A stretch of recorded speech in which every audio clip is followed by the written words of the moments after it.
Those look pretty good. Hello, bestie, and welcome back to another Sunday meal prep. Each and every week, I prep a cold foam for my coffee, a breakfast, a lunch, and a silly little treat because having to decide what I want to eat each and every day sounds terrible. I spend an hour on Friday planning everything I'm going to eat for the week and then write all the things down that I can meal prep.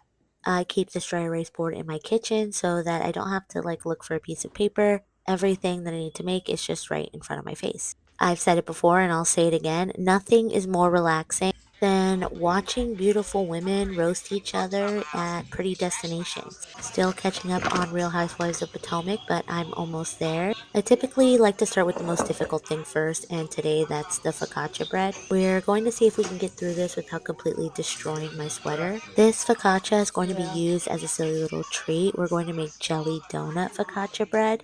So I'm following a recipe I found online. This is my first time making it, and so we'll see how it goes. Adding my yeast to my flour mixture and then adding in some oil and water, mixing that up and then rolling it out on my counter. I kind of forgot what I was doing and added a little too much flour, but at this moment in time, I haven't realized that yet. Letting the dough rise and my oven preheat while I get started on dough number two. Now, the last time I made bagels, I got a lot of comments saying that I had to try these two or three ingredient protein bagels. They are three ingredients, equal parts flour and Greek yogurt, and then a little bit of baking powder. And I'm not gonna lie, it was very much giving 2017 where we made everything out of cauliflower. But way too many people commented that I had to try this, so we're gonna give it a go. I was actually pleasantly surprised at the texture of the dough. It was not too sticky, it was easy to mold, and that's kind of like my favorite thing when making dough because it can get really messy. Started mixing it in the bowl and then moved it to the counter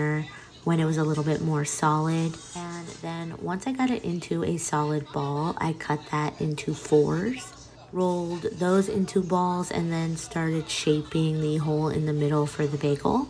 This isn't a TV competition show for me, and so I don't really care what they look like. They were not a perfect circle, and that's totally okay. And there's no yeast involved, so they don't need to rise. The baking powder will do that trick in the oven. So getting all the extra flour cleaned up from the counter.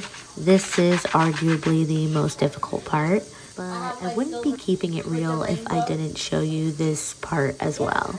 Next, I'm going to make the egg wash, which is just one egg and a little bit of water mixed together. This is what's going to turn your bagels golden brown. Get that mixed up and then brushed onto the bagels before going in the oven. They're going to bake at 375 and we're just going to keep an eye on them for about 10 to 15 minutes. Oh, and of course we can't forget the everything but the bagel seasoning. I mean, look how pretty they are. While those bagels are in the oven, I'm going to start making some chicken. Lunch this week is going to be buffalo chicken wraps, and the easiest way to make shredded chicken is in the Instapot. You can even throw the chicken thighs in frozen like I'm doing here. I also added quite a bit of buffalo sauce and then turn that on for about 25 to 30 minutes. If you're using the Instapot, don't forget to seal it. I do that all the time. Checking on my little bagel babies. Those look pretty good. And next up is coffee cake cold foam. I'm kind of winging this flavor, so I thought the butter extract, the cinnamon, and of course vanilla would make some combination of coffee cake. So making a simple syrup first, that's equal parts water and sugar, and then all the seasonings I mentioned before. Thought I was bringing that to a simmer, but it turns out I didn't have the oven on. That's an important first step. And when I look at this focaccia dough, I'm instantly worried. I know from videos on the internet and what I've seen, this dough is really jiggly and my dough is not, but I'm not going to waste it. I'm convinced I'm just going to try to give it a go. So here's me shoving it into the pan and trying to create those kind of signature dimples, letting it rest again and hoping it gets a little softer. Simple syrup is done, so I'm getting that poured out and letting it cool for a minute before adding it to my heavy cream for my cold foam. Classic cold foam is a mixture of heavy cream and milk, but I don't use milk because I like to store it in the fridge. So if you're a cold foam purist, you're going to want to add a little milk, but you'll never see me doing that. I get a lot of questions about the tool I use to make the cold foam. That's an immersion blender. I got mine at the thrift and it's really like a lifesaver for cold foam and making sauces. Bagels are out and looking beautiful. Focaccia dough is looking but we're gonna bake it anyway. Buffalo chicken is done, and so I'm gonna let that release.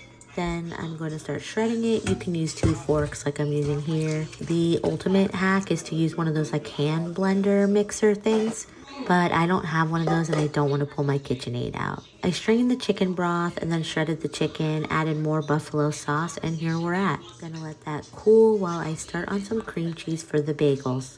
Now, the last time I made bagels, I really wanted to make this cream cheese, but I was also eating salmon for lunch, and my brain wouldn't allow me to eat salmon for 2 meals, so needless to say, I'm pumped about this cream cheese. Smoked salmon bagels are my favorite breakfast, and so chopping all the components of that up and mixing it into the cream cheese just sounds amazing. So we've got smoked salmon, cucumber, dill, and a little bit of green onion. The focaccia is out, and before it cools down too much, I want to get it stuffed with the strawberry jelly. As you can see, it's a lot tougher than traditional focaccia, but pumping anything full of jelly sounds delicious, so we're still gonna give it a try. Just really jumping all over the place today, getting the buffalo chicken stored away, and then getting the bagels stored away as well, but of course I'm going to need to try one first. Setting that aside while I cross things off the board, which is my favorite part. Food processors out, I'm going to first whip the cream cheese with a little bit of milk, and then move that to the bowl where I add all of the like fixings. I don't want to throw those in the food processor because I'm worried they're going to get too small. Mixing this together while I debate to myself if I should just eat this with a spoon. Had a thought that this might be better than a salmon bagel because you get all the flavors in one bite. I also definitely added in capers after the fact. I forgot that initially. And now just me and my jelly donut focaccia fail.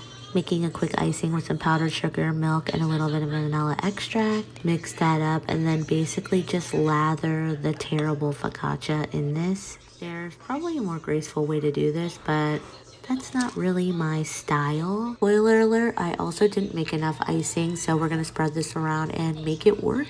And there was no way I wasn't going to instantly try this because I know I messed up, but I need to know how badly I messed up. Like, did I ice this for it to taste like shit? My husband says no. And bestie, we did it. Only 4.5 hours later, your girl was doing too much. But this is like fun to me. Bye.